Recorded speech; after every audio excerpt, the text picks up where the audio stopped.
songs, let me tell you about a friend. It's Craig LeBlanc, where the good times never end. Talking Parks and Rec, it's a show you gotta know. Welcome one and all to the Daily Parks and Rec Show. It's the Daily Parks and Rec Show. So there's that kind of thing of just, it gives you like you can sleep better at night. The other thing is that it allows them to do more precise planning that they actually couldn't do before. And so it's very helpful, and that's very helpful with them communicating with the community, because they can talk about their future plans. You know, lots of people use our software as part of their 5-year or 10-year plan. All right, we are live again. We spun the camera around, and now we're facing our official partner for the IPRA Convention, Amelia. And this is one of the software companies. Mike is one of the founders of Productive Parks, and they integrate with Amelia. How did y'all discover each other? Well, actually, wait, before I get too far into that, let me go ahead and thank our other big show sponsor, Outdoor Link, and then we'll come back and start our conversation with Mike. If you want to go ahead and hit that, Joey. In today's parks and recreation industry, communication, safety, and efficiency go hand in hand. That's where Outdoor Link comes in, delivering smart technology that empowers city departments and community planners to do more, smarter. Outdoor Link's platform connects and automates everything that keeps your parks running smoothly, from lighting and locks to signage, water features, Wi-Fi, and digital advertising. Control and schedule park lights for safety and energy savings. Remotely manage facility access. Update digital displays in real time. Coordinate fountains and splash pads. Provide public connectivity.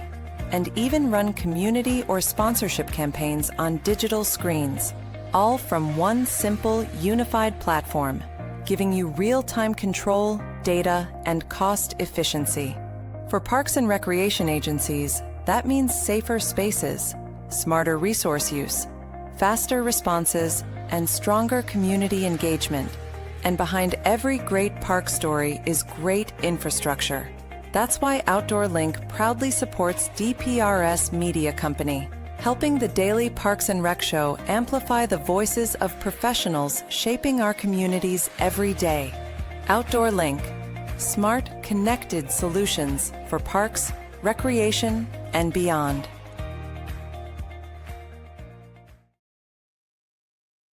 All right, thank you for that, Jovi.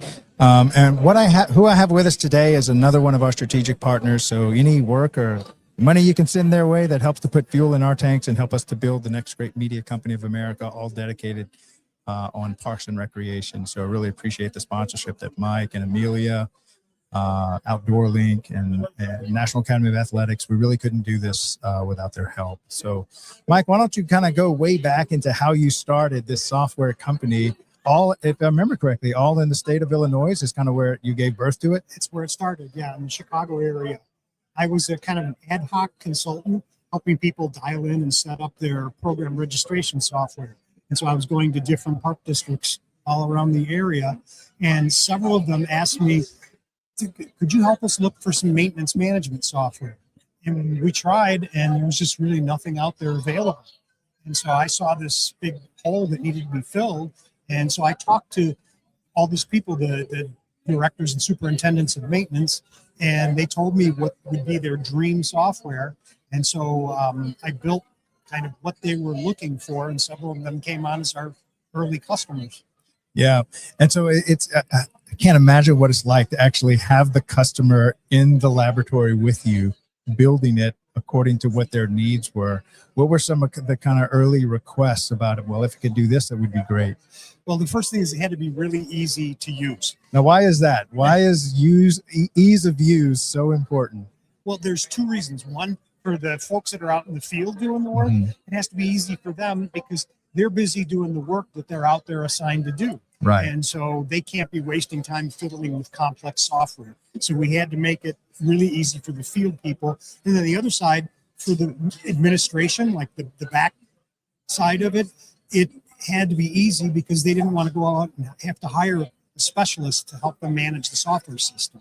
Yeah. They could just do it in-house. You know, anybody that's a moderately skilled computer user can manage productive parks. Yeah. So if you have a groundskeeper or somebody that's looking after playgrounds or doing inspections and stuff, and they've got 8 hours, you don't want them spending 2 hours doing the paperwork or the software work and then 6 hours doing the actual work of cleaning the facility. You want them to have as little amount of time on your software capturing that information, correct? Precisely. Yep. And so what is the information what does that interface look like? Let's say you're putting in an 8-hour day. How do they interface with your software, and what is the information they're collecting? Well, it depends on the role of the person that's logging into the software. Let's just pick one of the roles that y'all are most commonly work with. Is it a project manager, or is it a maintenance facility manager or something? No, there's usually, they're set up, depends on the agency for the title, but there's a director of maintenance or a superintendent of maintenance, and they're up top at the administrative level in our software. Right. Then below them, there's a number of supervisors that report to them, and then the supervisors have a bunch of field staff that reports to each of them. So it's essentially kind of like 3 tiers of software as far as in the maintenance department. We also have roles for people who aren't in maintenance to just be able to submit work orders, or a role that was designed like for the executive director. He just wants to go in and be able to run reports, but he doesn't want to work in the software necessarily.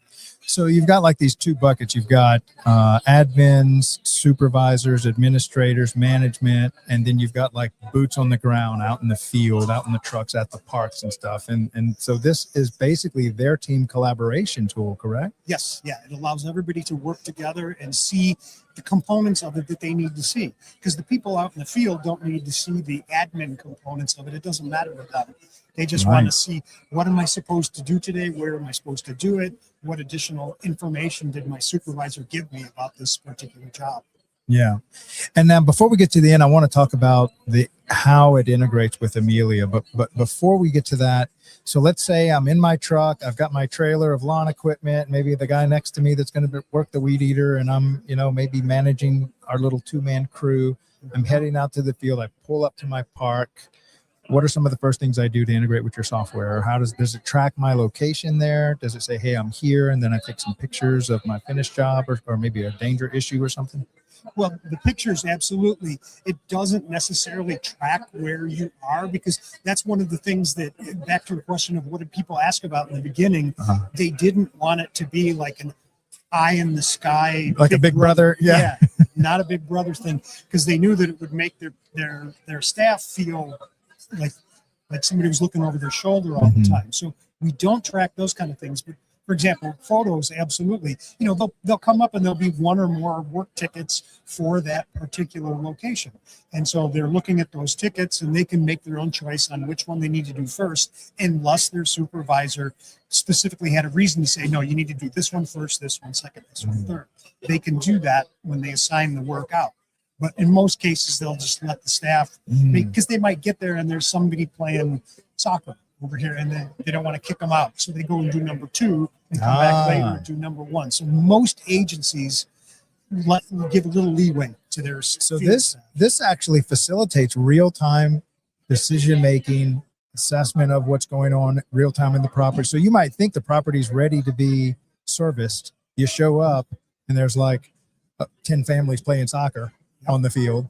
And so you've got to call an audible and go to task 3 or 4 and wait until that's over so that you can do maybe your first task. Yeah. And then through the software, you could message your supervisor and say, hey, I changed my order of doing things because the 10 families. So what were people using before all this? Was it all the way back to the paper days, or I'm on the phone with them saying, here's what I'm up against. What do you want me to do? Yeah, pretty much. I mean, it was first paper. Some agencies got like this middle ground working of using spreadsheets to handle it, but obviously that limits what you can. That breaks down real fast. Yes. I believe me, I dream in spreadsheets. I'm the biggest fan of spreadsheets, but even someone that's a master of spreadsheets starts hitting limitations. Where does the limitations of spreadsheets starts to break down that you found? Well, one would be what we were just talking about, that kind of like real time, where you can move things and everybody's seeing the same data from a central location. Whereas the spreadsheets, it's a little harder because they would have to constantly be updating their spreadsheet. Yeah. And so it's the real-time aspect of the one. And then the second piece of it is that it's spreadsheets have to run across a network and it gets really difficult, and you have all kinds of collisions. What if two people are trying to edit the same cell at the same time? You run into some problems where modern software takes care of that. Well, we use a spreadsheet. We use Google Sheets. It's automated, updated, real time. You can edit it real time, but you have to teach everybody how to use softwares, and they can actually, if you have like an expert spreadsheet user, and then you have like somebody that's not that good at that, they can wipe out information with a click of a button. Yes. And so that was a major danger for us, even though, we could all update it. But if you've got somebody that's super talented at spreadsheet and the other one that's not good at spreadsheets at all, they could literally wipe out all of our information by accident. Right. Whereas their software prevents that. They can't really go and rewrite the software by accident. Absolutely.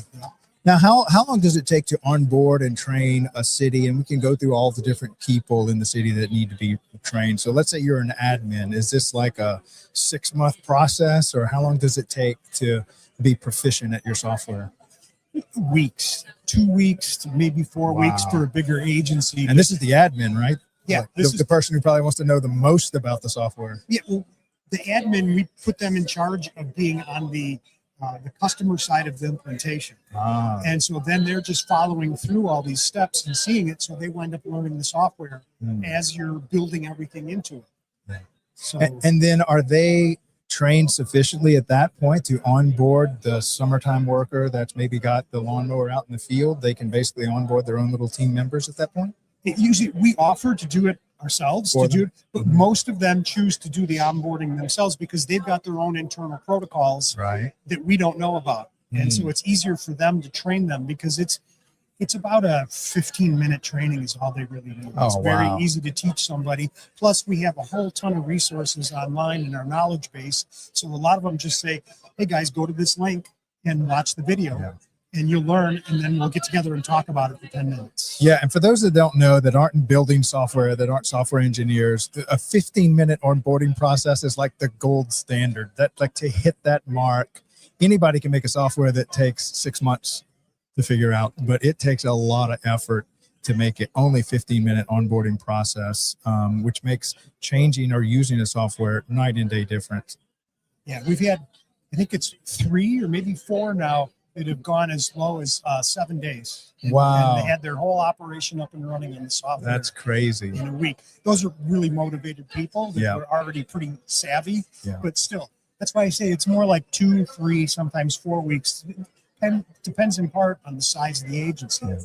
Now through this process, did y'all ever kind of take notes and discover along the way actually how much time moving from an old paper and cell phone system to your system, did y'all ever figure out? Now, I know your system, you're able to do so much more than you ever could with the old paper system, but did you ever kind of run into numbers of what time you're saving a park system? Well, it's interesting because what you just mentioned makes that so difficult to calculate. Yeah. Because they're doing more with the software, and they probably are saving time at the same time. But just the fact that they're doing more kind of shows that they saved whatever time was involved in the extra work. So it's hard for us to say, but I'm going to throw out a wild 15 to 20% savings. Yeah. And so what are the things that you can do now that you just couldn't do back then? Maybe like the real time taking of pictures and making decisions and allowing the software to kind of almost act like a third person involved. The software is almost like a third person it never sleeps and is always right. And it's just there to help facilitate the work orders. Yeah. I mean, I would say for the work out in the field, it's just being able to easily send along. Maybe you've got an instruction sheet that you want to, you didn't have to worry about getting it printed out and handing it to them, or send along photos of it, that kind of, so it makes it easier to be more specific on assigning the task. And then it also allows you in real time, when that task is done. So you can see, maybe you were waiting for a task to be completed to allow somebody else to come into that area and do something else. So it allows a supervisor or manager the ability to keep on top of the work in an actual real-time basis. And then the other side is, because it's gathering all this data into a database instead of on like 50 sheets of paper, it makes it easy to consistently query that same data and run different kinds of reports and do kinds of projections and things like that for future planning. So what kind of feedback are you getting from the field as far as, what are your raving fans saying about how this really does change their life in managing park systems?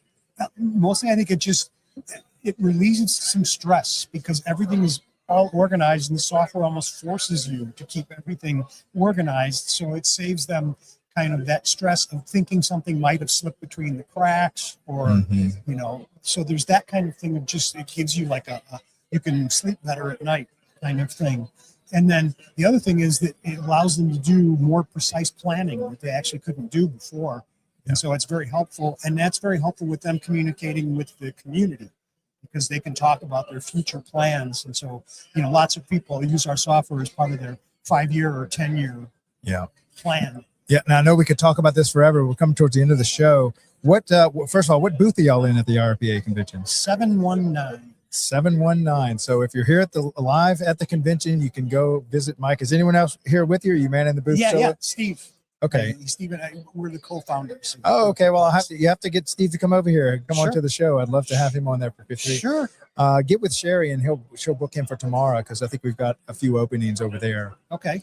That's great. And then what other shows do y'all expect to be attending this year coming up next 12 months? We're going to be at California and the NRPA show. And then we're also going to be sending some people to Texas, Missouri, Colorado, and Georgia.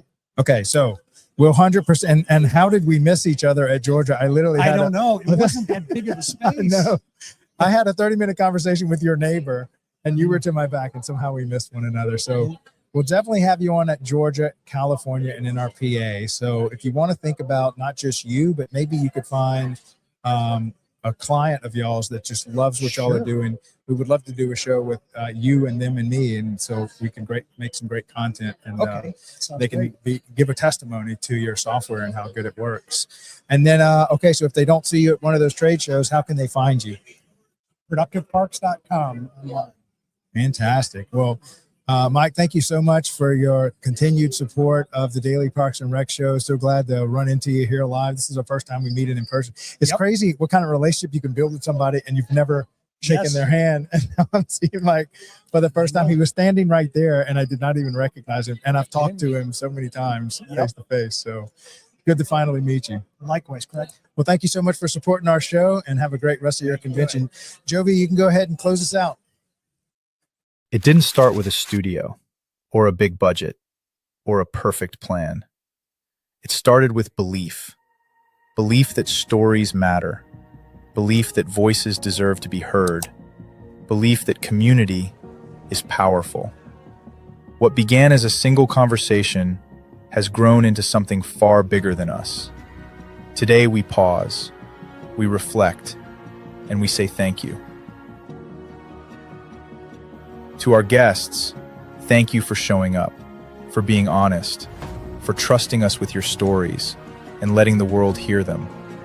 To our partners and sponsors, thank you for standing with us when the vision was still taking shape. Your belief gave this network its foundation.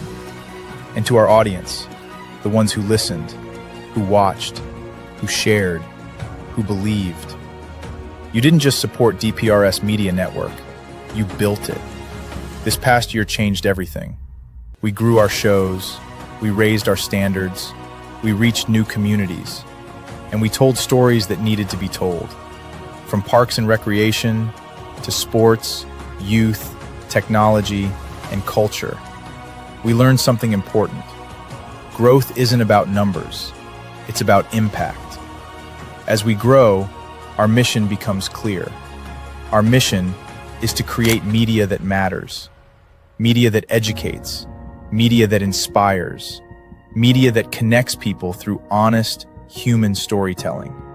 To spotlight the people, the programs, and the ideas shaping parks, recreation, sports, and the future of our shared spaces. And our vision is bold. We envision a media network that doesn't just document the world, but helps shape it, where local voices spark global change, where communities see themselves reflected, and where media is a force for good. The future ahead is bigger than any single episode. More voices, more stories, more collaboration, live events, original films, deeper conversations, and a growing community united by purpose. From episode 1 to episode 400, thank you for believing when it was hard. Thank you for staying when it was uncertain. And thank you for walking this journey with us. This is DPRS Media Network, built by community, driven by purpose, powered by stories. And we're just getting started.